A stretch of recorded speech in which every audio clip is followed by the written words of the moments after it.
Setelah tumbang dalam pemilu dan pilkada serentak 2024, Partai Golkar Riau menghadapi ujian terbesar dalam sejarahnya.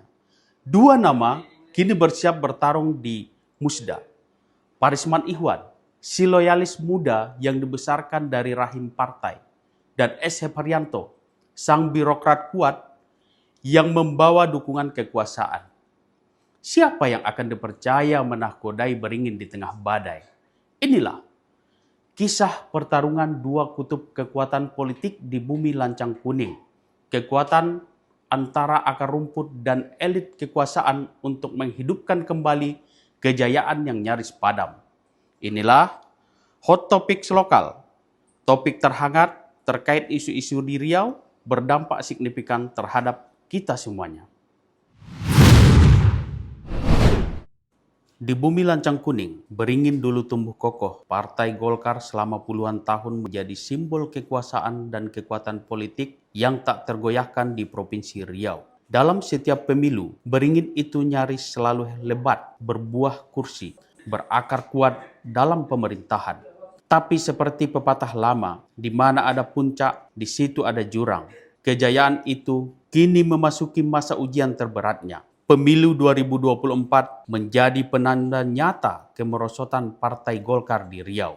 Untuk pertama kalinya setelah puluhan tahun, partai berlambang pohon beringin itu harus rela menyerahkan posisi sebagai pemilik kursi terbanyak di DPRD Riau kepada PDI Perjuangan. Pukulan itu terasa makin berat bagi Pilkada serentak 2024. Dari 13 pemilihan kepala daerah di Riau, termasuk pemilihan gubernur, hanya satu kader Golkar yang berhasil menang. Itu pun hanya sebagai wakil bupati di Indragiri Hilir. Selebihnya, calon-calon dari Golkar tumbang, termasuk Samsuar, Ketua DPD Golkar Riau, yang merupakan calon petahana di pemilihan gubernur juga tumbang. Dari 3 pasangan calon gubernur yang berkontestasi, Samsuar dan pasangannya, Mawardi Saleh, berada di posisi buncit. Kekalahan Samsuar menjadi sinyal kuat bahwa Golkar Riau butuh pembaruan. Mesin partai yang selama ini dikenal disiplin dan strategis seolah kehilangan pelumasnya. Di tengah kondisi itulah instruksi datang dari pusat. Ketua Umum Partai Golkar, Bahlil Lahadalia, melalui Rakernas mengamanatkan seluruh DPD provinsi untuk segera menggelar musyawarah daerah.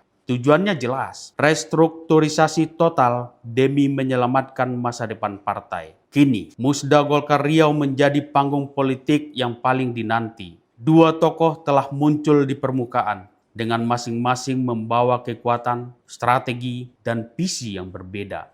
Persaingan pun memanas. Tidak hanya soal siapa yang layak, tapi juga siapa yang mampu menghidupkan kembali kejayaan beringin di Riau. Nama pertama adalah Parisman Ihwan, politikus muda yang dikenal dengan tagline petarung. Ini bukan orang baru di tubuh Golkar. Saat ini, ia menjabat sebagai Wakil Ketua DPRD Riau dan Sekretaris DPD Golkar Riau. Karir politiknya dibesarkan dari rahim partai sendiri. Loyalitasnya tak diragukan. Ia bergerak dari bawah, membangun jejaring dari dalam, dan menjadi sosok yang dipercaya kader-kader di daerah. Parisman datang bukan sekedar menawarkan program. Ia membawa semangat revitalisasi, menata ulang kekuatan partai mulai dari akar rumput. Dukungan kepadanya diklaim mengalir dari hampir seluruh ketua DPD Golkar, kabupaten dan kota se-Riau, yang menjadi pemilik suara sah dalam Musda. Samsuar, Ketua DPD Golkar Riau yang tengah lengser, disebut-sebut memberikan restunya kepada Parisman sebagai penerus. Yang menarik, Parisman juga kabarnya mendapatkan sinyal dukungan dari Gubernur Riau terpilih Abdul Wahid. Dalam sebuah acara buka bersama yang digelar Partai Nasdem di Ramadan lalu, Abdul Wahid secara terbuka memperkenalkan Parisman sebagai calon Ketua DPD Golkar Riau. Dukungan dari Abdul Wahid tidak bisa dianggap remeh dalam dinamika politik lokal.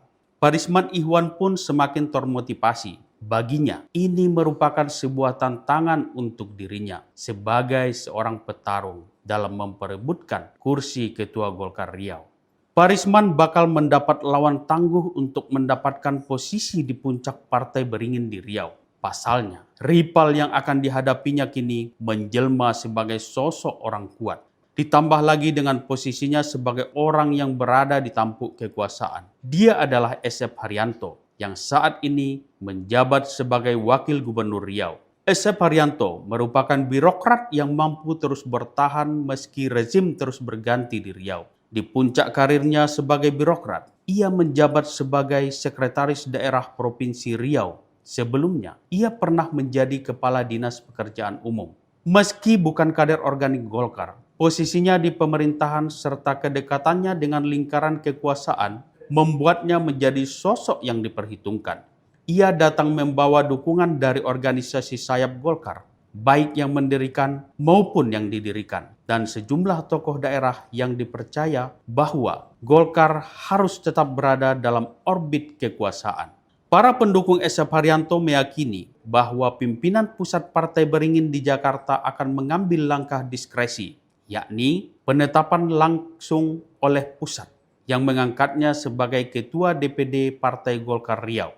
Itu tidak mustahil terjadi, karena dalam sejarahnya, Golkar memang dikenal pragmatis. Kedekatan seorang tokoh dengan kekuasaan seringkali menjadi pertimbangan utama. Dan Esep Haryanto dengan statusnya sebagai Wakil Gubernur dianggap mampu menjembatani kebutuhan partai dengan akses ke pemerintahan provinsi. Esep Haryanto mungkin tak punya jaringan kader sekuat Parisman, tapi dia punya apa yang kadang lebih penting dalam politik. Kekuatan simbolik dari pusat dan legitimasi dari struktur sayap partai. Jika Dewan Pimpinan Pusat Partai Beringin memutuskan menggunakan hak prerogatifnya, bukan tidak mungkin Esep Haryanto akan melenggang menjadi ketua dengan penetapan bukan pemilihan. Sebagai kader senior, Gumpita menekankan Golkar Riau membutuhkan sosok pemimpin yang mampu merangkul semua pihak, menjalin kerjasama yang erat dengan seluruh DPD 2 di 12 kabupaten dan kota, serta diterima di semua tingkatan struktur partai. Lebih jauh, Gumpita berharap ketua terpilih benar-benar menjadikan Musda sebagai titik balik bagi kebangkitan Golkar di Riau. Bukan sekedar kontestasi politik internal, melainkan momentum membenahi arah dan strategi partai secara kolektif. Melihat dinamika yang berkembang, Gumpita memprediksi hanya akan ada 2 bakal calon yang benar-benar siap bertarung dalam Musda nanti, yakni Parisman dan Esep Haryanto. Ia pun mengajak seluruh pengurus dan kader Golkar Riau untuk bersikap dewasa dalam menyikapi dinamika partai, serta berpikir jernih dan bertanggung jawab terhadap masa depan partai. Tribuners, pertarungan Parisman dan Esep Haryanto adalah potret tarik-menarik 2 kekuatan besar dalam politik lokal. Akar rumput dan elit kekuasaan. Yang satu dibesarkan partai, yang satu dibesarkan jabatan. Yang satu merepresentasikan loyalis, yang satu membawa harapan kompromi antara Golkar dan pemerintahan. Namun, kedua tokoh punya satu misi, yakni sama-sama mengembalikan kejayaan Golkar di Riau.